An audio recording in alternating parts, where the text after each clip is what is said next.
तपस्वी होंगे तो तब का अंश मिलेगा। और यहाँ परम पूज्य गुरुदेव के जीवन को अगर देख ले तो 24-24 लाख के 24 महापुरुष शरण संपन्न किए। इसके अलावा परम पूज्य गुरुदेव ने देवात्मा हिमालय में जाकर के अत्यंत दुर्गम क्षेत्र में रह करके विशिष्ट साधनाएं ऋषियों के मार्गदर्शन में संपन्न करी। शांतकुंज में प्राण प्रत्यावर्तन सत्र चलाए, जिसमें परम पूज्य गुरुदेव को मानने वाले उनके शिष्य जो प्राण प्रत्यावर्तन सत्र में आए, उनके निर्बल से प्राणों को निकाल करके गुरुदेव ने बाहर कर दिया और सशक्त प्राणवान प्राण उनके अंदर में भर दिया। ऐसे प्राण की चेतना का संवाहन करने वाले ऐसे परम पूज्य गुरुदेव साधना के क्षेत्र में अन्नमय कोश की साधना करी। तो जो गौ माता को खिला के गोबर से प्राप्त हुए जौ को माता जी धो करके सुखाया करती, हाथ घट्टी में पीस लेती और उसकी रोटी बनाती। उसी गाय के द्वारा प्राप्त किए गए दूध का छाछ बना करके बगैर मीठा और बगैर नमक मिलाए स्वाद छाछ में उस जो गौ माता से प्राप्त था उसी की रोटी खा करके अन्नमय कोश की ही नहीं बल्कि 60 चक्रों की पंच कोशों की साधना परम पूज्य गुरुदेव ने कर दी। इतना ही नहीं, ईड़ा पिंगला सुषुम्ना नाम की नाड़ियों का जागरण कर लिया, कुंडलिनी महाशक्ति का जागरण भी परम पूज्य गुरुदेव ने कर दिया।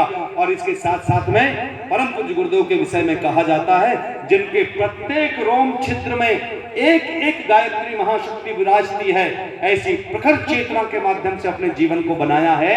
ऐसे गुरुदेव तप के क्षेत्र में तपोनिष्ठ कहलाते हैं, ज्ञान के क्षेत्र में वेद मूर्ति कहलाते हैं, जिन्होंने सारे आर्ष ग्रंथ का भाष्य कर दिया, 3200 पुस्तकें लिख दी। और इतना ही नहीं, त्रिकालदर्शी की बात है भाइयों बहनों, वो केवल किसी मनुष्य के भाग्य को ही देखने वाले नहीं है, बल्कि जिन्होंने इस विश्व वसुधा का, इस संपूर्ण ब्रह्मांड का भाग्य देख लिया और उन्होंने घोषणा कर दी अगली सदी, आने वाली सदी 21वीं सदी उज्जवल भविष्य के रूप में आने वाली है। इस धरती पर सभी के सभी मनुष्य देवता और देवियां बनने वाले हैं, धरती ही स्वर्ग बनने वाली है। जिसने संपूर्ण ब्रह्मांड के भाग्य को देख लिया, इससे बड़ा युग दृष्टा और कौन हो सकता है। और जीवन मुक्त की बात आती है तो परम पूज्य गुरुदेव ने दक्षिणा के रूप में अपने शिष्यों से कभी रुपए पैसे धन दौलत की दक्षिणा नहीं मांगी, बल्कि भाइयों बहनों उन्होंने कहा रुपया पैसा धन दौलत अगर दिया है तो परमात्मा भगवान के काम में लगना चाहिए, क्योंकि दान धन की उत्तम गति दान है। और दान अगर देते हैं तो दान से स्वर्ग के द्वार मनुष्य के लिए खुलते चले जाते हैं। लेकिन धन दो या नहीं दो ये आपकी मर्जी, लेकिन आपके अंदर में किसी प्रकार के कोई दोष दुर्गुण जड़ जमा करके घर बैठे हैं तो हमको दक्षिणा के रूप में केवल दोष दुर्गुणों का दान कर देना, इसी से जीवन दिव्य बनता चला जाएगा और इसी से तुम इस धरती के राजकुमार बनते चले जाओगे। इस धरती के राजकुमार ही नहीं बल्कि ऋषि और देवता बनते चले जाओगे। धरती पर स्वर्ग का अवतरण आपके माध्यम से संसार में होता हुआ चला जाएगा। भाइयों बहनों, गुरु की छाया में जब भी कोई व्यक्ति आता चला जाता है तो जीवन कृतकृत्य होता चला जाता है, जीवन दिव्य और धन्य होता हुआ चला जाता है। कल यहाँ यज्ञशाला में 24 कुंडी गायत्री महायज्ञशाला में कल दीक्षा संस्कार होगा।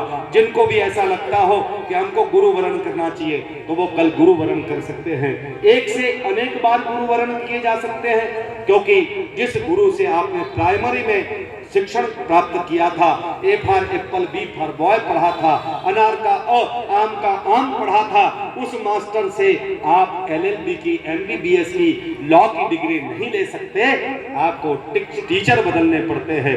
ऐसे ही अध्यात्म क्षेत्र की अनंत विशिष्ट उपलब्धियों को पाने के लिए आपको विशिष्ट गुरु की शरण में जाना पड़ता है। और इस समय में इस धरती पर स्वयं भगवान हमारे गुरु, स्वयं परम सौभाग्य हमारा है, स्वयं नारायण नर्तन घरे हमारे बीच पधारा है। ऐसे दिव्य सौभाग्य के क्षण है जिस समय में हम ऐसी गुरु सत्ता को अपने गुरु के रूप में वर्ण कर सकते हैं। भ्रम को छोड़िए और जागृति के मार्ग पर आगे बढ़ते हुए परम पूज्य गुरुदेव की शरण में आए, हम गुरु की छाया में आ जाएंगे तो जीवन दिव्यता से भरेगा। ऐसी दिव्य भावना के साथ में हम ऐसा दिव्य गीत श्रवण करें।